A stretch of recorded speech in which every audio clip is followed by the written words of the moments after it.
Бүгүнкү соттук отурумда мамлекеттик айыптоочу Элмира Жумашева алгач мурдагы премьер-министр Сапар Исаковго тагылган айыпты окуп, аны 15 жылга эркинен ажыратууну суранды. Ага чейин мурдагы өкмөт башчы Жантөрө Сатыбалдиев өзүнө коюлган айыптарды четке кагып, тагылып жаткан күнөө ойдон чыгарылгандыгын билдирди. Айыпталуучулардын бири дагы азырынча күнөөлөрүн мойнуна ала элек. Ал эми жактоочулар болсо бүгүнкү күнгө чейин эч кимдин күнөөсү далилденбегендигин айтууда.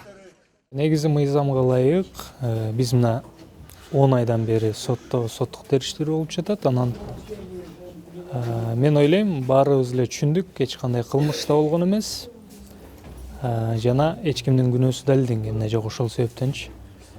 Буга байланыштуу негизи мыйзамга ылайык айыптоочу тарап айыптоону колдоодон баш тартса болот.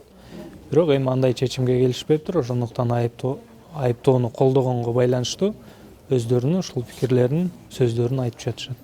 Сот процессинин жүрүшүндө ишти карап жаткан судья Инара Глезеттинова айыпталуучулардын бири. Мурдагы энергетика министри Усмонбек Артыкбаев башкы прокуратуранын бирдиктүү эсебине 100 миллион сом которгондугун жарыялады. Бирок ал күнөөсүн мойнуна албаса дагы гумандуу өкүм чыгарууга үмүт кылып, ушундай кадамга барып жатышы мүмкүн дешет жактоочулар.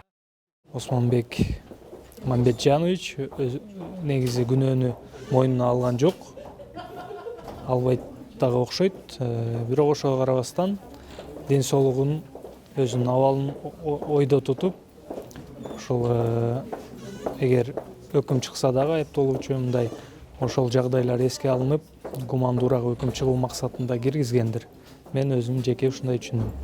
Прокурорлордун айтымында башка айыпталуучулардын күнөөлөрү иштин материалы жана күбөлөрдүн көрсөтмөсү менен далилденген. Сапар Исаков мурунтан эле Твеянын сунушу Кыргызстандын кызыкчылыгына жооп бербей тургандыгын билген. Күбөлөрдүн бири Алексей Елисеевдин көрсөтмөсү боюнча бул компанияны жылуулук электр борборун оңдоп түзөөгө карашкан эмес. Анткени алар коррупциялык схеманы сунуштаган. Ага карабай Сапар Исаков аталган компанияны башкы подрядчы катары тандалышына укук берген болушу ыктымал. Мамлекеттик айыптоочулар ар бир айыпталуучуга карата жыйынтыктоочу сөзүн аяктап, өтүнүчүн келтиргенден кийин жактоочулар жана айыпталуучулар жарыш сөзгө чыгышат. Андан соң 2 жуманын тегерегинде өкүм чыгышы мүмкүн.